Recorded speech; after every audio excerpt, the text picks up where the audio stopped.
하나님 말씀 요한계시록 22장 6절에서 21절까지 말씀 교도하도록 하겠습니다. 계시록 제일 마지막 부분입니다. 오늘로써 계시록 끝나고 1월 1일부터는 히브리서 묵상합니다.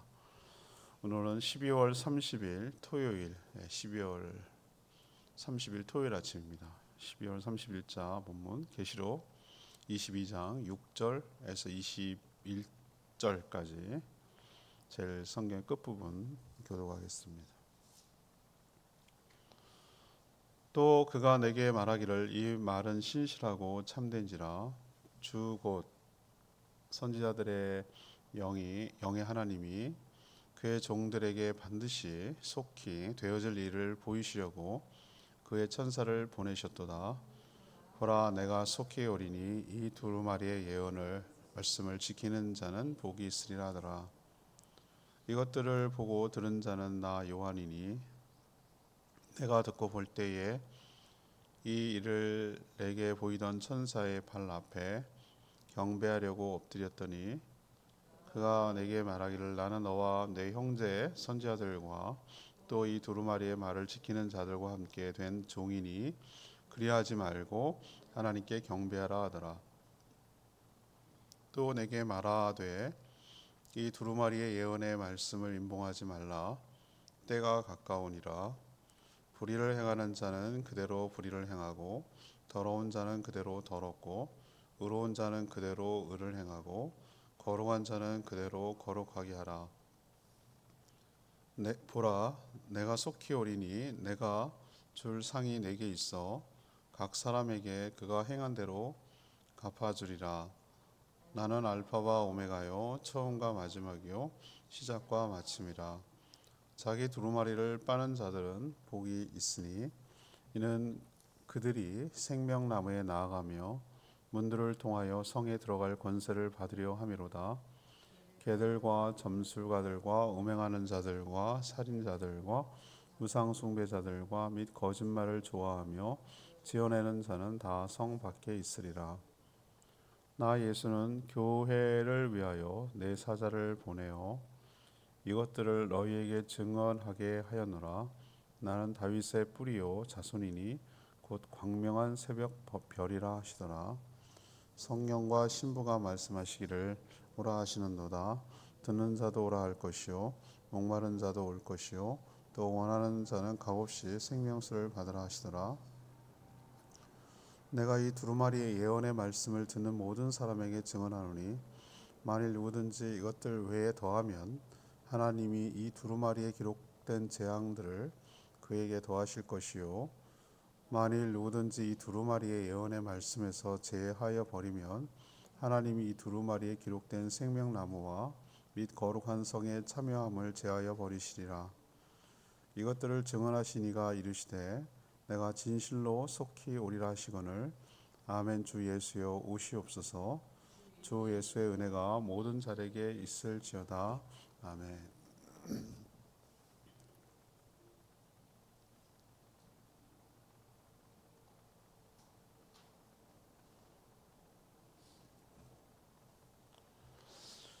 지금까지 전한 내용은 반드시 속히 이루어질 것이니 기록한 내용을 봉하지 말라 이렇게 말씀하십니다. 모든 사람은 자신이 살아온 대로 또 살아갈 것입니다. 하지만 각 사람은 행한 그대로 주께서 다 갚아주실 것입니다. 자신의 두루마기 곧 옷이죠. 옷을 빠는 자들은 생명나무에 나아가며 새 예루살렘 성에 들어갈 권세를 얻습니다. 하지만 예언의 말씀을 더하는 자도 또 빼는 자들도 구원에서 제외된다고 경고하고 있습니다. 오늘 질문은 주님의 재림을 앞두고 성도는 어떻게 살아가야 합니까? 주님의 재림을 앞두고 성도는 어떻게 살아가야 합니까? 이것이 오늘 질문입니다. 먼저 6절에서 10절까지 말씀입니다. 반드시 속히 오심을 의식하며 살아야 합니다. 반드시 속히 오심을 의식하면서 살아야 합니다. 천사는 사도 요한에게 지금까지 전한 예언의 말씀은 성령께서 그 종들에게 하신 말씀으로서 신실하고 참되다고 확인시켜 줍니다. 다시 말해서 지금까지 해온 선지자들의 모든 성경이죠. 우리로 치면 그 모든 말씀이 헛되지 않고 거짓이 아니고 모두 참이며 믿을만하다라고 보증을 해주시는 것이죠. 또한 전한 내용은 반드시 그리고 속히 될 일을 적고 전하는 것이라고 설명해 줍니다. 반드시 그리고 속히 될 일은 무엇입니까? 주께서 다시 오신다. 재림을 이야기하는 것이죠. 그래서 상징적으로 예언의 말씀, 다시 말해서 사도 요한이 받은 이 계시, 예언의 말씀을 봉하지 마라. 봉한다는 것은 덮어두거나 묶어두거나 감춰두거나 하는 것을 봉한다 이렇게 표현하는데, 봉하지 말라고 했습니다. 왜 봉하지 말아야 할까요? 속히 그리고 반드시 될 일이기 때문에 누구든지 이 내용을 다 읽고 알고 거기에 대비하며 살아야 되기 때문에 봉하지 말라고 하는 것이죠. 예수님께서 다시 오실 때는 우리 얼마 전에 성탄절이 지나갔습니다만 아기로 오시지 않습니다. 다시 오실 때는 정말 백마탄 심판주로서, 왕으로서, 주인으로서, 심판하는 재판관으로서 이 땅에 재림하실 것입니다. 그래서 이 예언의 말씀을 지키는 자, 다시 오실 것을 대비하고 심판을 의식하고 살아가는 자, 그래서 그 말씀에 순종하며 살아가는 자들이 복이 있다고 말씀하시는 것이죠. 이 말은 주님이 우리가 생각하는 것보다 속히 오시고 그리고 반드시 오신다는 사실을 늘 의식하면서 거기에 대비하고 살아가는 자가 복이 있다라는 뜻입니다. 이미 우리는 샘플을 한번 겪은 적이 있어요. 사례가 있습니다. 노아 시대 때 물로, 홍수로 심판을 하실 때, 그때도 세상을, 전 우주적인 심판은 아니었지만 살아있는 호흡하는 모든 생물들은 인간의 죄 때문에 하나님께서 물로 심판하셨거든요. 일종의 저는 시범이라고 생각하는 거죠. 두 번째는 무지개를 보이면서 물이 아니고 불로 심판하신다는 것을 보여주셨어요. 소돔 고모라를 통해서 이미 다 보여주셨어요. 다 맛보기로 다 보여주셨어요. 소돔 고모라가 하늘에서 불처럼 우박처럼 불이 떨어지는 걸 보고 그런 적이 없었거든요. 놀래 자빠진 거예요. 물은 아닌데, 물은 아니라고 무지개 좋아할 거 하나 없어요. 물은 아니지만 다른 방법은 있는데 그게 불이에요. 심판하신다는 걸 보여줬는데 노아 시대 사람들처럼 똑같아요. 속히 반드시 온다는 사실을 간과하고 묻지 않아, 불신해요. 그리고 전혀 대비하지 않는다는 게 뭐죠? 방주를 짓거나 들어가지 않는다는 거죠. 그래서 결국은 물로 심판을 당했던 것처럼 우리에게 촉구하고 있는 것이죠. 반드시 주님께서 오시고 또 속히 오셔서 심판하실 것이니까 뭐 하라는 거죠? 거기에 의식하고 대비하며 살아가는 것이 현명한 성도의 지혜로운 삶의 태도인 줄로 압니다. 이게 종말을 살아가는 첫 번째 태도인 것이죠. 두 번째는 우리가 종말을 살아갈 때 어떤 태도로 살아가야 되는가? 11절에서 15절까지 말씀이에요. 주께서 행한 대로 갚으심을 명심해야 합니다. 사람은 쉽게 바뀌지 않습니다. 늘 살던 대로 살아갑니다. 복음을 듣고 예수 그리스도를 영접함으로 믿어야만, 성령을 받아야만 진정한 변화가 시작되는 것이죠. 제가 이것 때문에 목회자의 길로 들어섰다고 말씀을 드렸죠. 사람 안 바뀌어요. 사람 바뀌던가요? 어른들이 오죽 했으면 고쳐 쓰는 거 아니라고 그러잖아요. 어쩌면 말이죠. 그냥 태어난 그 생긴 대로 사는 거예요. 그 성격 잘 안 바뀌어요. 성격도 태어날 때 갖고 있는 게 있어요. 물론 환경과 이런 것들 때문에 좀 영향을 받습니다만 그 타고난 성질이 있어요. 그 뭐라 그럴까, 본성 같은 게 있는 거예요. 참 희한하죠. 사람이 갖고 태어난다는 거죠. 그냥 살던 대로 살아요. 하던 대로 하고요. 근데 그게 바뀌는 게 언제 가능한가? 저는 믿고 또 보고 경험한 바에 의하면 예수 그리스도를 믿고 성령을 받고 거듭나야 가능한 줄로 믿습니다. 그래서 하나님께서 바꾼다고 표현하지 않잖아요. 거듭난다고 얘기하잖아요. 난다는 얘기는 다시 태어난다는 얘기거든요. 맞아요. 하나님은 다시 태어나는 방법으로 새로운 삶을 살게 하시지 옛날 거 가지고 그대로 살게 하시지 않으세요. 그래서 제가 예수 믿는 사람, 진짜로 예수를 믿고 성령으로 거듭난 사람만이 사람이 바뀌는 걸 내가 봤어요. 저도 그렇고요, 주변에 있는 사람도 그렇고요. 그래서 이 오늘 말씀이 저는 무슨 말인지 충분히 이해가 돼요. 그냥 사람들이 살던 대로 살 거라고 그랬어요. 불의를 행한 자는 그대로 불의를 행하면서 계속 살 거예요. 안 바뀌어요. 더러운 자는 더럽게 살고, 그렇지만 또 의로운 자는 의를 행하며 거룩한 자는 거룩하게 살 것이다 라고 주님께서 얘기를 해요. 이 얘기를 하는 이유가 뭐겠어요? 그렇다, 사람은 그렇다라는 거예요. 세상이 그렇게 돌아갈 거다 앞으로도. 근데 그걸 이상하게 생각하지 말라는 거죠. 또 그냥 두라는 식으로 말씀하는 것처럼 들리기도 해요. 근데 반드시 기억해야 될 사실이 하나가 있어요. 각 사람은 그가 행한 대로 주님께서 갚아주실 거라는 말씀이에요. 사실 이 말씀이 진짜 무서운 말씀이에요. 각 사람이 안 바뀐대요. 앞에서는 안 바뀐다면서요. 안 바뀐다 그랬어요. 근데 각 사람이 행한 대로 그대로 갚아주신다는 거예요. 심판하신다는 거예요. 그러니까 우리가 거듭나서 사람이 바뀌고 예수 그리스도를 닮아가고 주님의 뜻에 순종하는 건 이거 기적 중에 기적이고 은혜 중에 은혜인 줄로 믿습니다. 안 바뀐다고 그랬잖아요. 사람이 내비를 두려고 그러잖아요. 그리고 그대로 심판하신다잖아요. 근데 거듭나서 바뀐다? 이건 하나님의 특별한 은혜인 거예요. 하나님의 심판을 면하는 길은 딱 한 가지예요. 오늘 표현했잖아요. 자신의 두루마기를 빠는 것이다 라고 그랬어요. 이것도 나중에 좀 성경을 한번 또 뭐 시대와 상황에 따라서 그 쓰는 일상의 용어로 바꿔야 되거든요.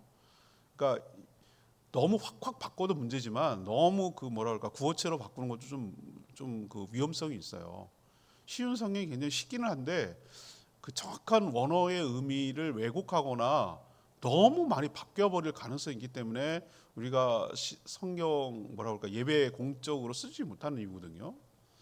근데 이 조금씩 그 발맞춰서 시대의 흐름에 따라 우리 일상적으로 사람이 이해하지 못하는 고 라틴어처럼 말이죠.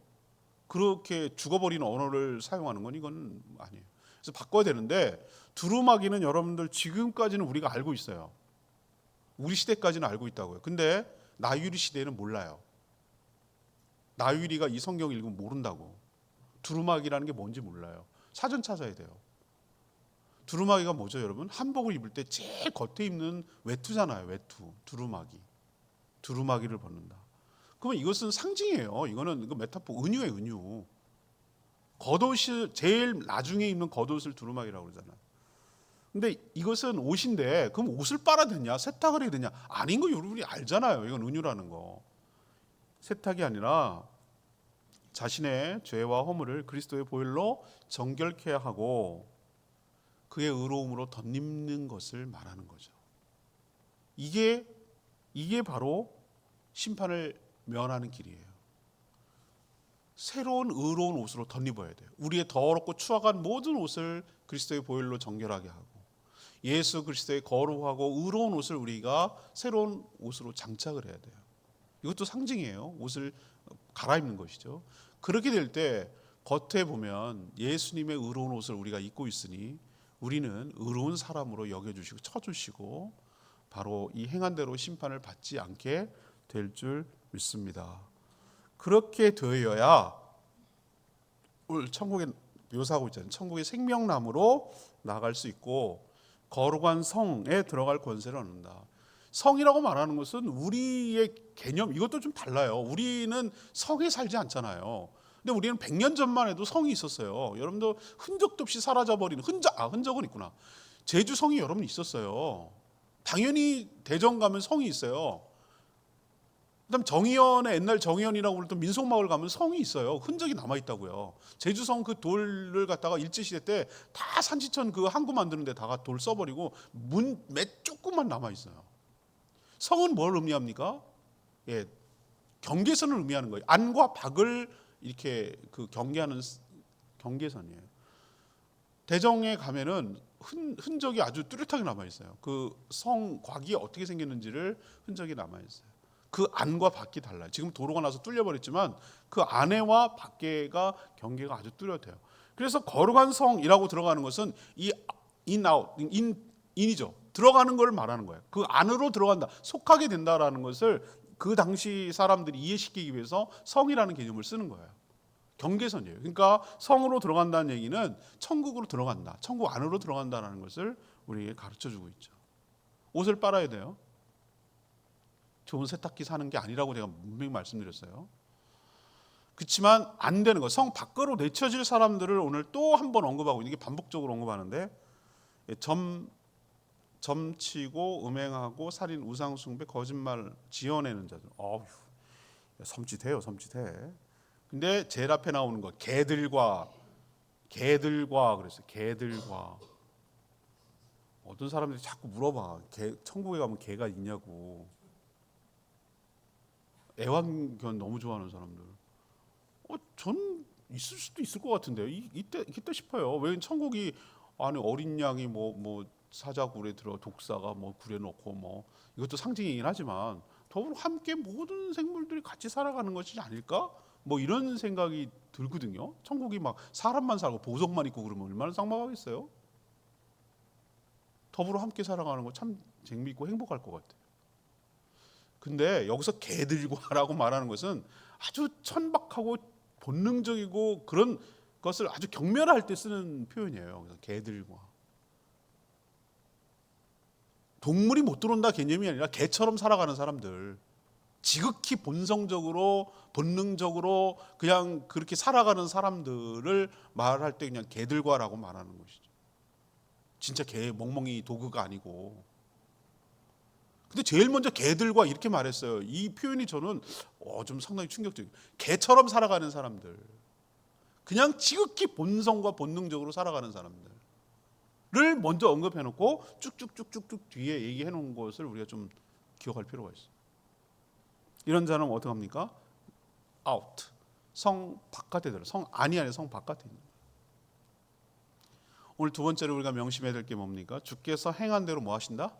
반드시 그대로 갚으신다, 심판하신다라는 것을 명심하고, 그게 바로 성 아니냐, 성 밖이냐, 구원이냐, 구원 아니냐를 가름하는 기준이 된다는 거 우리 꼭 명심하고 살아갔으면 좋겠습니다. 마지막 세 번째 16에서 21절 말씀을 가감하지 말고 지켜야 복이 있다라는 것을 우리에게 가르쳐 줍니다. 주 예수 그리스도는 자신의 사자를 보내 이 예언의 말씀을 증언하게 하셨습니다.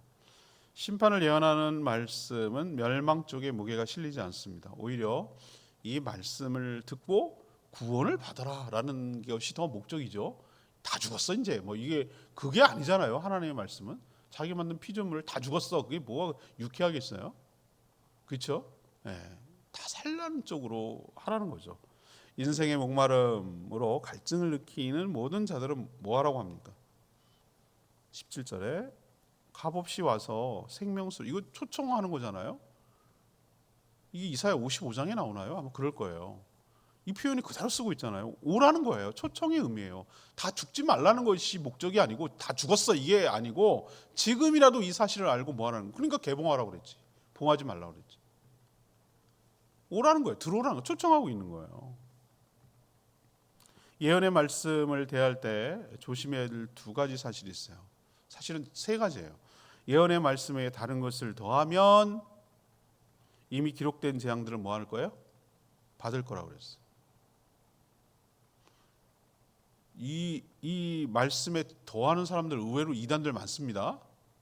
각종 이단들 보세요. 성경도 갖고 다녀요 그 사람들. 근데 성경보다 자신들의 교주의 말을 적어놓은 책을 더 많이 갖고 다녀요. 여호와의 증인들이 그렇고요, 몰몬교들이 그렇고요, 진해는 아니라 그러는데 신천지나 하나님의 교회, 이거 전부 다 진해만의 성경이 있어요. 교주의 어록, 그게 진짜라고 믿는 거예요. 그러니까 여기 성경이 그대로죠. 여기다 뭐 하는 거예요? 성경에다 뭘 하는 거죠? 더하는 거죠. 또 반대의 경우가 있어요. 그런 자는 어떻게 한다고 그랬어요? 기록된 재앙들을 더할 것이다. 이렇게 경고했고요. 또 반대로 예언의 말씀에서 뭐하요? 부분적으로 이렇게 제외시키는 사람들이 있어요. 어떤 것은 생략하고 어떤 것은 왜곡하고 지 멋대로 하는 거 있잖아요. 빼버리고 이렇게 하는 자들 어떻게 할 거랍니까? 구원에서 뭐 할 것이다? 제외시키고 할 것이다. 이 무서운 말입니다. 이게 더하면 재앙이 더하고 성경을 갖다 빼버리고 지 맘대로 해석하면 구원에서 제외시킨다는 거예요. 그럼 어떻게 되는가? 더하거나 빼지 말고 주께서 전해주신 말씀을 듣고 들은 말씀을 7절에 있는 말씀대로 그대로 예언의 말씀을 뭐하는 자? 지키는 자가 복이 있다고 하셨어요. 지금도 수많은 이단들이 성경에 없는 내용을 보태거나 불리한 부분을 빼고 비틀고 왜곡하고 자기 멋대로 해석합니다. 딱 성경대로예요. 어디 하나 하나님께서 지금 인간이 일어날 수 있는, 이 세상에 일어날 수 있는 모든 것을 다 예측해 놔주셨어요. 손바닥 아래서 놀고 있다는 걸 나는 분명히 알아요. 하나님이 다 알고 계셨어요. 시간과 공간을 자유롭게 넘나드는 영이신 하나님께서 인간이 하는 짓거리들을 모를 리가 없어요. 다 예측하고 계시다고요. 그리고 그것을 다 보여주시려고 미리 이걸 작성해 놓고 있었어요. 2000년 뒤, 이 사도 요한이 AD 100년, 90 몇 년경에 썼을 거라고 추측을 하는데 1세기가 안 될 때예요. 1세기가 100년이 안 넘어갔어요. 그 1세기 안에 썼는데 어쩌면 그때 그걸 계시로 알고 다 계시가 당연하지. 하나님은 2000년이나 3000년 뒤에 4000년 뒤에 얘기도 다 보고 계실 테니까. 인간이 하는 짓거리를 왜 모르실까? 정확하게 예측하고 딱 갖다 박아놨잖아요. 이 얘기는 니네들이 하는 짓거리가 하나님의 손바닥 안에 있다는 거예요. 다 알고 있다는 거예요. 다 알고 있다. 어쩜 그렇게 딱 맞습니까? 여기에 더하는 자들 빼는 자들 얼마나 많습니까? 지멋대로 왜곡하고 해석하는 자들이 얼마나 많습니까?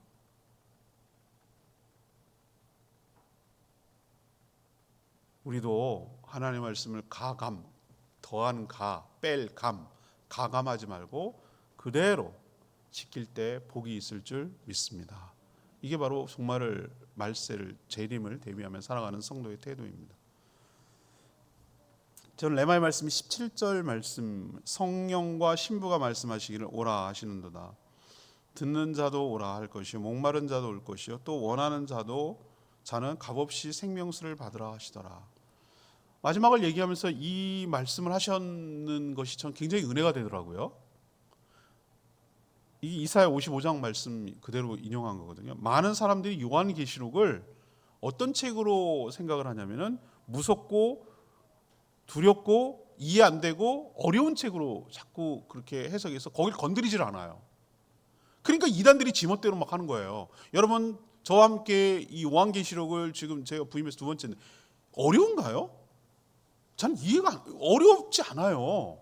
이게 뭐가 어려워요? 다 우리들이 진짜로 어렵고 막 모르는 거 나만 알지 이런 그런 걸 하나님께서 할 거면 뭐하러 우리한테 주셨어요? 그럴 거라면 우리에게 알아듣도록 하시는, 우리의 눈높이에 맞춰주시는 하나님이신 줄로 믿습니다. 하나님께서 우리를 얼마나 사랑하시는지 사람이 되셔서 이 땅에 오신 거예요. 사람의 언어로 얼굴을 마주하면서 피부를 맞닿으면서 같이 밥을 먹으면서 서로 대화하면서 그렇게 하신 분이 예수님이에요. 우리의 눈높이에 맞춰주신 거예요.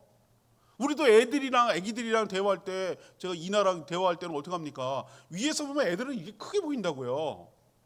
그러니까 어떻게 해야 돼? 무릎을 꿇고 걔 눈높이에 맞춰서 대화하고 얘기를 해줘야 되는 거예요. 그게 배려하는 거예요. 우리도 그게 상대를 배려하는 거거든요. 하나님은 얼마나 우리를 사랑하시고 배려하는지 우리의 눈높이에 맞춰서 하나님께서 우리들이 알아들을 수 있는 인간의 언어로 우리에게 얘기해 주시려고 자신을 낮추셔가지고 우리에게 맞춰주신 그 하나님의 무한한 사랑과 배려를 전 느껴요. 하나님께서 겁주고 다 죽었어 이제 막 이러면서 공포심을 조장하고 그렇게 하려고 이 성경을 썼겠냐고요. 오늘 진심이 살짝 성경을 요한계시록 보면은 중간중간에 하나님께서 슬쩍 이렇게 자신의 진심을 살짝 껴놓을 때가 있어요. 내비칠 때가 있어요. 저는 이 오늘 마지막 말씀 중에서도 이 말씀이 그런 하나님의 진심이라고 생각하는 거예요. 물론 두렵죠. 전혀 안 믿고 전혀 대비 안 하는 인간은 두려울 거예요. 하나님의 심판을 받는 자에게는 상상도 못할 재앙으로 심판하니까 무서운 게 사실이죠. 맞아요. 이런 일이 벌어진다면 얼마나 무섭겠어요. 하지만 하나님의 진짜 목적은 이 요한계시록을 통해서 사람들을 위협하고 겁박하려는 그런 의도가 아니에요. 그 반대예요. 오늘 17절에 분명히 얘기하잖아요. 그런 험한 꼴을 당하지 않도록 하나님께서 초청하는데, 그것도 막 이 커트라인이 높아가지고 엄청 들어올 수 없는 조건이 엄청 많은 게 아니라 하나님께서 무조건적으로 값없이 와서 오라는 거잖아요. 값없이 와서 사 먹으라는 거잖아요. 누구든지 목마르는 와서 값없이 마시라는 거잖아요. 초청하는 거예요. 초청하는 거. 이 좋은 게, 그러니까 이게 역설적으로 어떠냐면 사람들이 뭐라고 생각하는 줄 알아요? 아니 그렇게 좋은 걸 어떻게 공짜로 준대? 이렇게 인간이 얄팍하게 생각한다고. 왜냐면 세상 논리로 보면 그렇게 좋은 거는 그렇게 막 이거 먹으면은 살 수 있는 특효약이에요. 이거 먹으면 근데 그게 1억이 넘어요. 그러면 사람들 막 주저하잖아요. 그러면 사람들이 막 1억이라도 어떻게 모아가지고 먹는다고. 그거 먹으면 산다 그러면.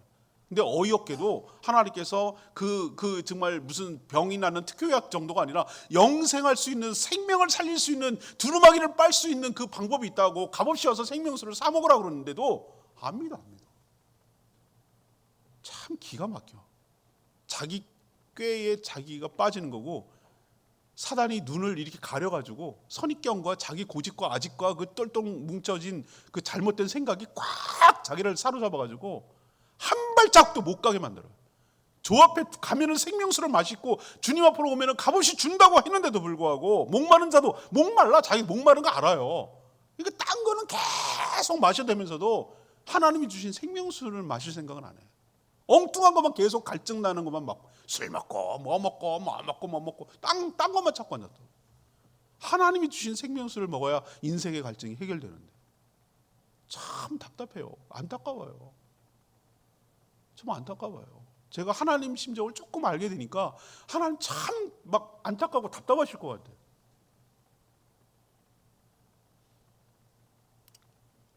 여러분, 우리는 이 초청에 응하고 이 초청을 다른 사람에게 초청장을 전하고